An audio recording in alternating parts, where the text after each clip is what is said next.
Hi there. This is a quick demo of how to create a new team in Microsoft Teams using the browser or the web version of Microsoft Teams. So I've gone to the Teams website, and I usually get there just by going into my browser and going Microsoft Teams, and I literally search it and I go find the actual team site, and I say I want to sign in.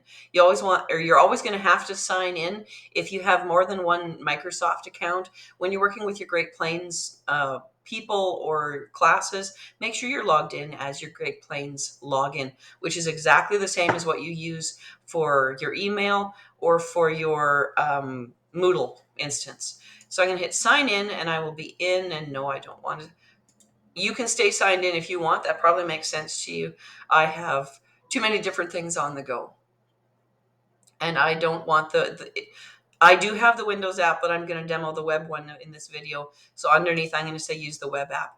And this has jumped me right into my Teams. On the left, you should see activity chat. Now, realize some of you haven't figured out that you can install Microsoft Chat on your phone. And then it's just like texting back and forth with people from the college as well. That's a great way to get a hold of me if you need to talk to me during the day or send me a question at some point. I have on my screen all of the teams that I'm a part of. You might have none there right now. You might have lots. But if your job is to create a new one or you want to create one right now, you go to the top right hand corner and you hit create team. And in there, you're going to have three choices. If your students are trying to join and you've given them a code, they would use the join with a code. You're just going to hit create team if this is new. And it's probably a class that you're making. Put the name of the course here and say, you can put a description of the course if you want, but you certainly don't have to. And you're going to go next. The next thing it's going to give you the opportunity to do is add people to your team.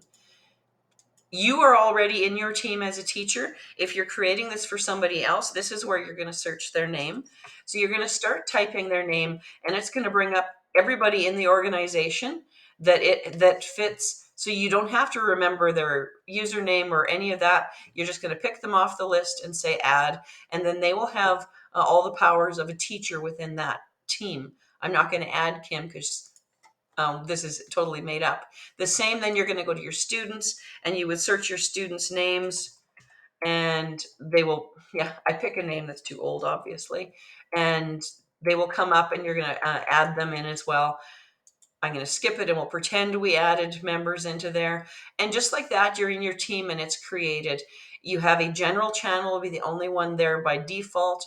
You have an assignments tab where you can use to add assignments.